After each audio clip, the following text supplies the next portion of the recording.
there,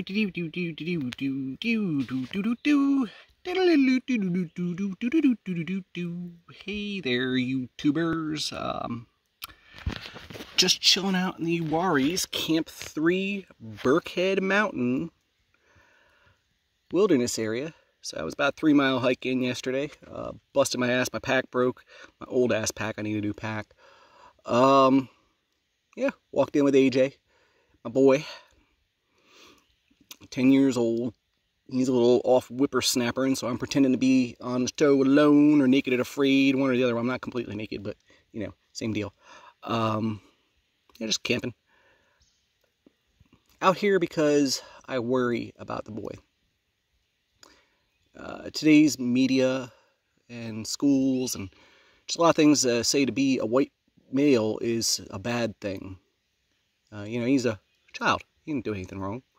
In fact, you know, none of his ancestors, as far as I'm aware, ever owned a slave or, you know, did anything like that. Oppressed the peoples. I was telling him a story about a cat from Africa I know, Senegal, Manuel. Manuel hated African Americans because he all called them all lazy. Most racist against somebody who looked like him I've ever seen somebody be. Really, I had a lot of respect for Manuel because he's a big dude and he would tell them off to their faces. And it was comical because, you know, he's a big dude, so they wouldn't do anything about it.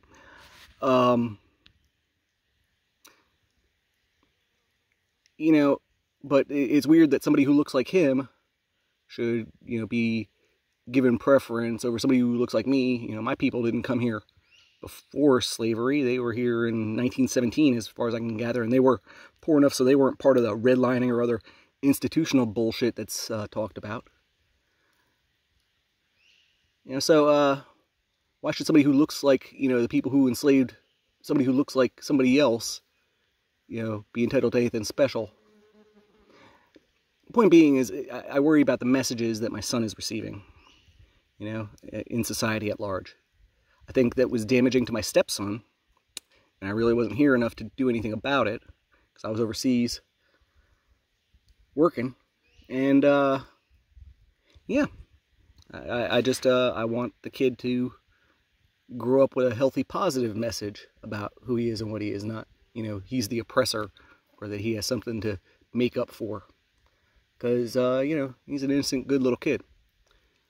Anyway, he's off gallivanting right now because he wanted to go hiking a bit, and so he's got a whistle and so on and so forth.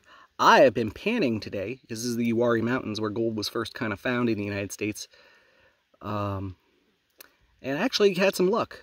I don't know if you can see it on there, but you know, there's definitely flecks of gold in one pan, just dug up from the bottom of a creek bed out here. And there's also mine workings and stuff. That's kind of neat. This is, I actually saw Campsite 3 or Camp 3 on a YouTube, and they have mine workings nearby, and there's a neat little water source, and it's all happy and good. Yep, nice little valley. Boop, there's the tent. Anyway, I just thought I'd post a little bit. Kind of I think, you know, nobody wants to see anybody hurt, feelings hurt. Nobody wants to see anybody oppressed in my family, in my worldview. That's certainly most people I know. But yeah, when the message becomes intolerance of anybody vaguely associated with intolerance, that's bullshit. And I have to call it on that. And this is part of the whole, I've gotten very aggravated with the whole woke movement. More and more, I probably should get out of YouTube or whatnot on there, but I just see too much of it. I see it in my day-to-day interactions with folks, and I don't like that. Anyway, y'all, take care. Bye-bye.